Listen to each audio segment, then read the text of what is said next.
ओम शांति। ओम शांति। आज की तारीख है 28/6/12 और आज की ज्ञान मुरली का हेडिंग है बाप दादा हम बच्चों को नशा चढ़ाते हुए आप समान हम बच्चों को ऊंचे ते ऊंचा बना रहे हैं।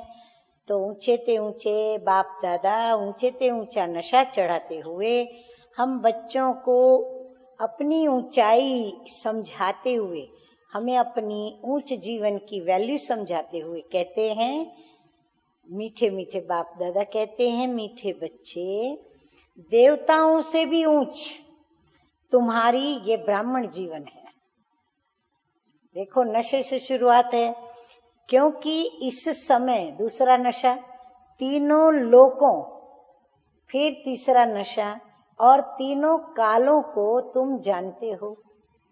तुम ईश्वरीय संतान हो। देखो 4-5 घुट बाबा ने एक साथ हम बच्चों को डक डक डक पिला दिया। कितना नशा चढ़ाया। अब प्रश्न है आज का, तुम बच्चे अभी कौन सी ऊंची चढ़ाई चढ़ते हो? अभी हम बच्चे कौन सी चढ़ाई पर चढ़ रहे हैं? उत्तर है मतलब हम कौन सी तकदीर की ऊंचाई पर जा रहे हैं। उत्तर है मनुष्य से देवता बनना। ये ऊंची चढ़ाई है जिस पर तुम चढ़ रहे हो। कहते भी हैं चढ़े तो चाखे वैकुंठ रस और गिरे तो चकनाचूर। ये बहुत लंबी चढ़ाई है, लेकिन वंडर है जो चढ़ते 1 सेकंड में हो, उतरने में टाइम लगता है।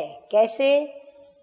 कलयुग के अंत में हम चढ़ाई चढ़ रहे हैं, सेकंड में हम चढ़ करके सतयुग पहुंच जाते हैं और फिर सतयुग से फिर उतरते उतरते उतरते फिर कलयुग के अंत तक हमें कितना सारा समय लग जाता है। प्रश्न है, पाप का घड़ा फूटने से ही जय जयकार होती है, इसकी कौन सी निशानी भक्ति मार्ग में है? हाँ, जब पापाचार नष्ट होता है तो माना पाप का घड़ा फूटा तो सभी के अंदर खुशियां छा जाती है। तो बाबा कहते भक्ति मार्ग में उसकी कौन सी निशानी है?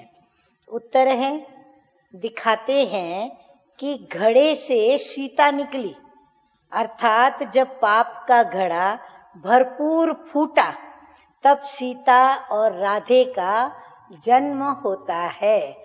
हाँ, तब इस भारत देश के अंदर सीता जैसी, राधा जैसी, लक्ष्मी जैसी कन्याएं और नारियां पैदा होती हैं। गीत है, इस पाप की दुनिया से अब और कहीं ले चल। हाँ, कलयुग की दुनिया में हम दुखी पतित आत्माओं ने रो रो कर के बाप को यही कहा कि इस पाप की दुनिया से अब हमें बाबा तुम कहाँ ले चलो? चित्त चैन जहाँ पाए बाबा आप हमें वहाँ ले चलो, वहाँ ले चलो।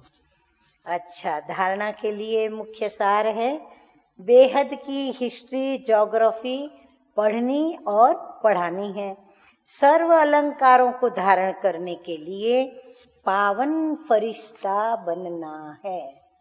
जो फरिश्ता बनेगा उसे वो सारे गहने पहनने को मिलेंगे, पर जो फरिश्ते नहीं बनेंगे तो वो फिर भविष्य राजधानी के सजे सजाए देवी देवता नहीं बन सकते।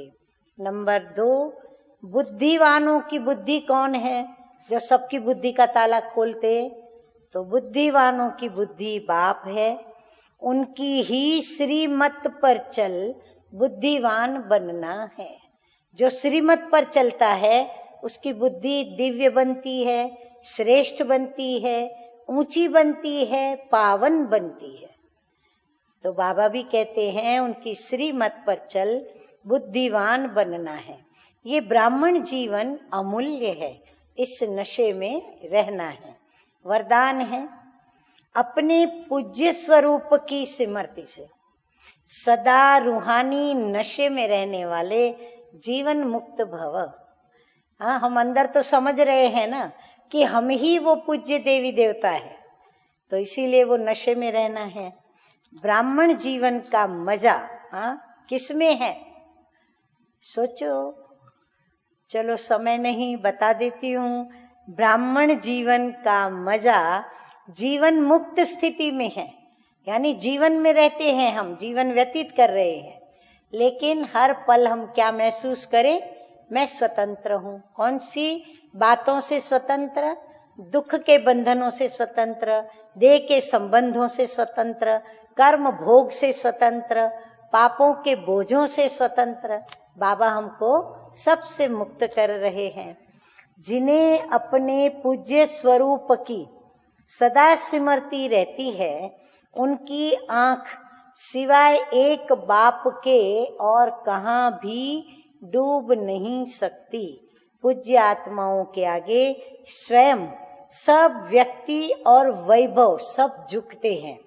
पूज्य किसी के भी पीछे आकर्षित हो नहीं सकते।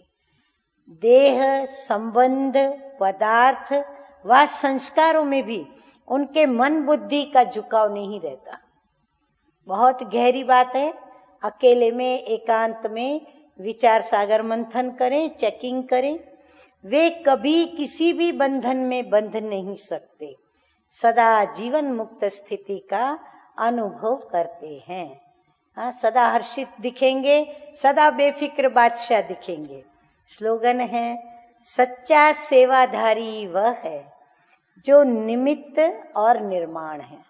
निमित्त समझ के सेवा करते और निर्माण करते, पर निर्माण बन करके, माना नम्र चित्त बन करके। अच्छा, मीठे मीठे सिकी लदे बच्चों प्रति माता पिता बाप दादा का याद, प्यार और गुड मॉर्निंग। रूहानी बाप की रूहानी बच्चों को नमस्ते। हम रूहानी बच्चों का रूहानी बाप दादा को याद, प्यार, गुड मॉर्निंग और नमस्ते नमस्ते। ओम शांति, ओम शांति।